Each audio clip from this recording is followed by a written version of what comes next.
welcome back. I'm Austin Westfall. Let's get the latest on the Russia-Ukraine war. National security analyst and retired Marine intelligence officer, host of the Strat podcast, Hal Kempfer, is standing by. Hal, as always. It's good to see you. What I wanted to do with this interview is just take a wide lens look at the Russia-Ukraine war as a whole. We were just looking at this post from Ukrainian President Vladimir Zelensky. He says he held a meeting of the military cabinet. This was posted today.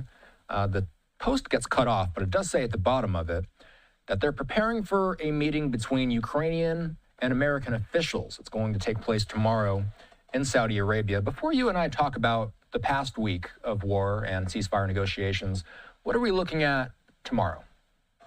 Well, what we're looking at tomorrow with Saudi Arabia is it's almost like shuttle diplomacy. The U.S. is the mediator, if you will, and the Russians will be in one room in Riyadh, and the Ukrainians will be in another room, and they're literally going to go back and forth. It's like, okay, what's the Russian position? Run over to the Ukrainians. Okay, what's your counter proposal? What's the Ukrainian position? And so they're going to be they won't be meeting face to face, at least not initially, unless something changes. But they're going to be going back and forth trying to work this out. Kind of reminds you a little bit of what we're seeing with the Middle East and Doha, where a lot of the country, like the U.S. and Israel, won't meet directly with Hamas, but we work with the Egyptians and the Qataris to do this kind of interlocutor sort of thing. So it'll be something like that, and they're going to be working on a number of things. With Russia right now, they are trying to get their sort of what they would call their minimalist objectives, which is they want to take those 4 provinces, those 4 oblasts that they have claimed there are Russian territory.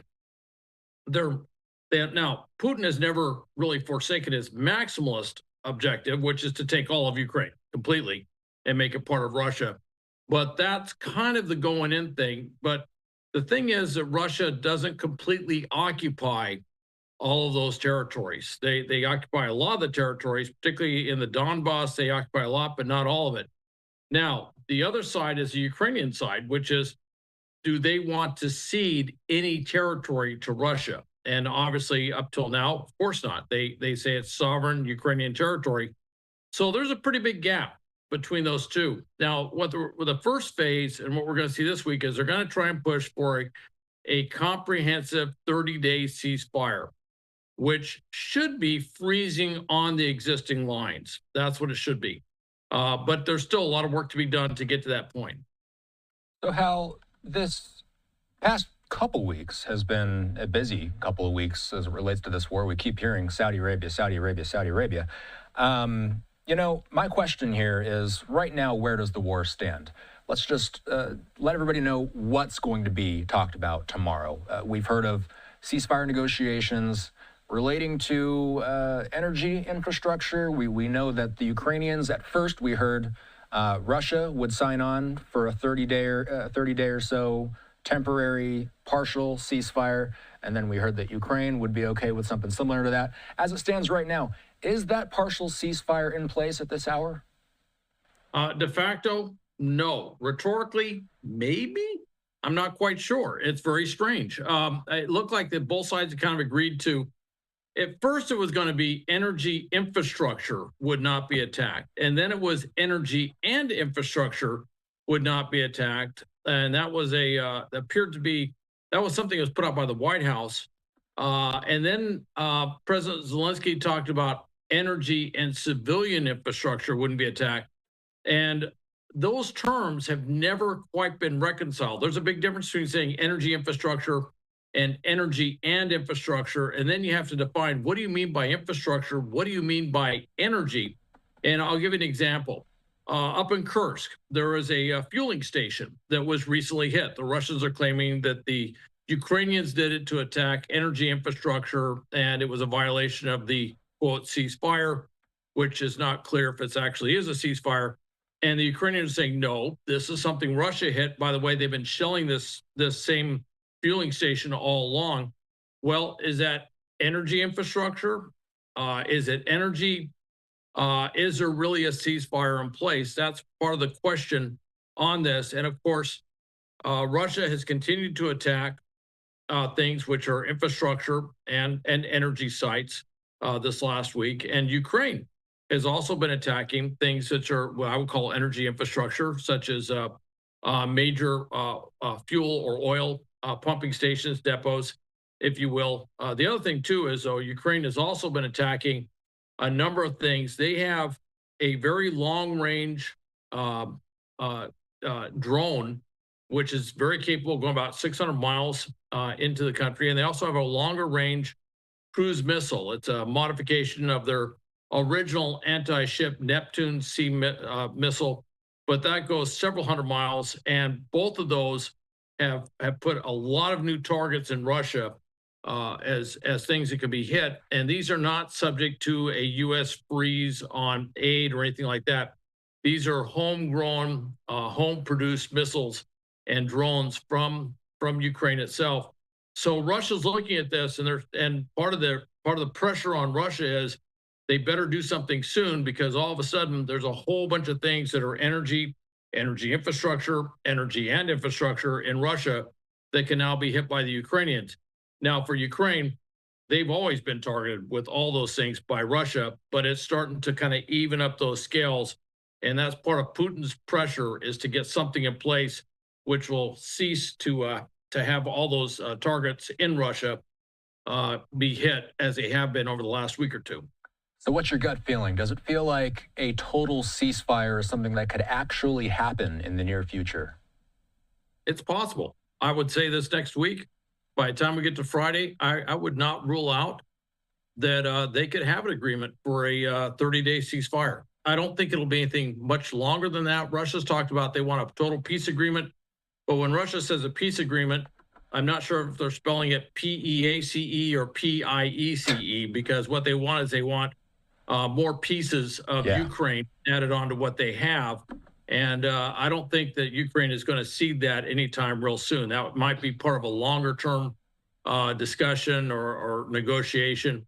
But there's just a lot to get to. But a 30-day ceasefire, that's very possible that that this particular shuttle diplomacy thing in Riyadh could actually put something in place. A lot of pressure by the Trump White House to make this happen.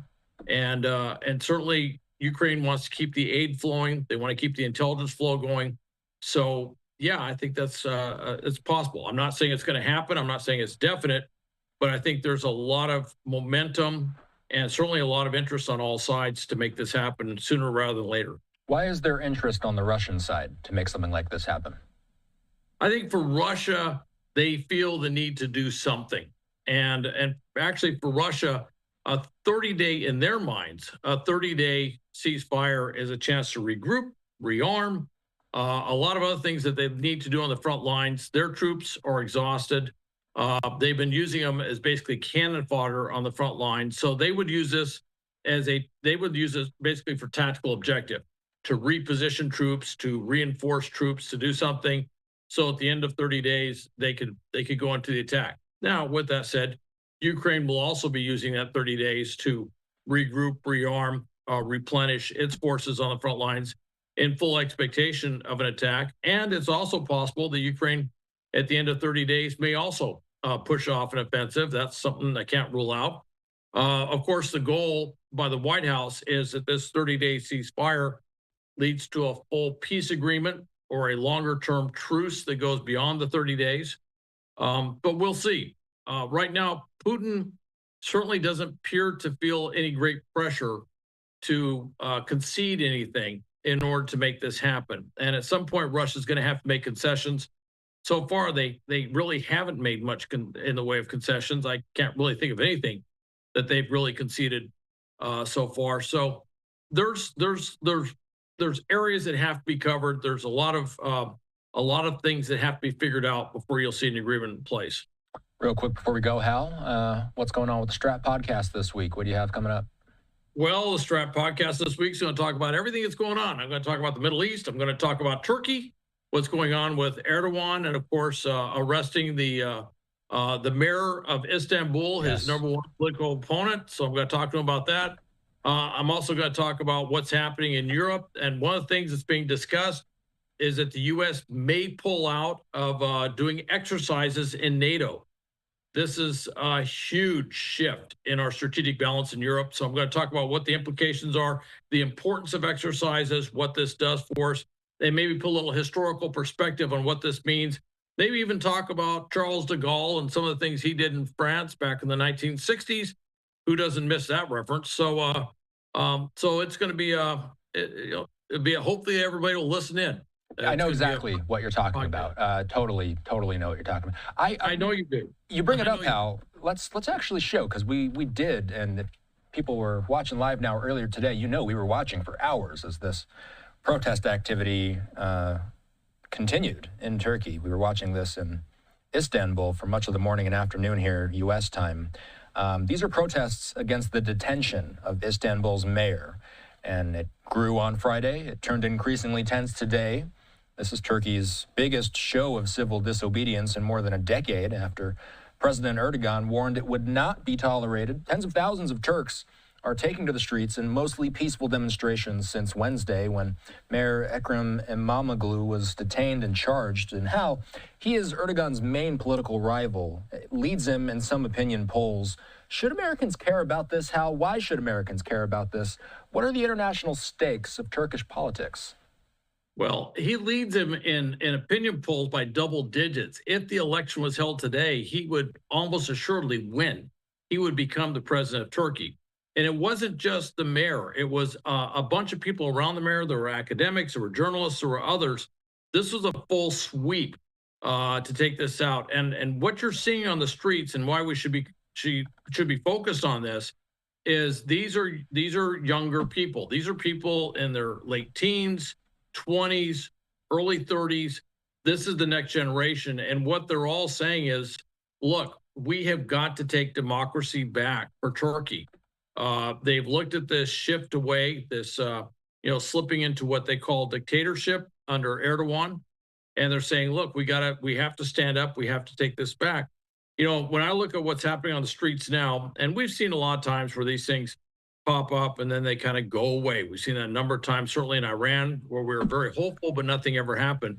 But when I look at what's happening here, it does remind me of scenes from 1989, 1990, certainly 1991 in Eastern Europe, various Soviet republics, certainly, and what happened there. And of course, as a Cold Warrior, I can tell you at the time, none of us saw that this was going to be the end of the Warsaw Pact all of a sudden, or that the Soviet Union would collapse. But I'm looking at this on the streets, and I look at the makeup of who is on the streets, and I think this could have real legs. I think this could really force things to happen, and we'll see. We'll see if Erdogan relents, and all of a sudden you see the mayor released, and some of these others released that were also arrested. I think that would be a big sign of where this is going. If he doesn't, I think you're going to see more protests for a while, and it may get a little bit more intense. All right, Hal. Thanks. We'll talk soon. All right. Thank you, Austin.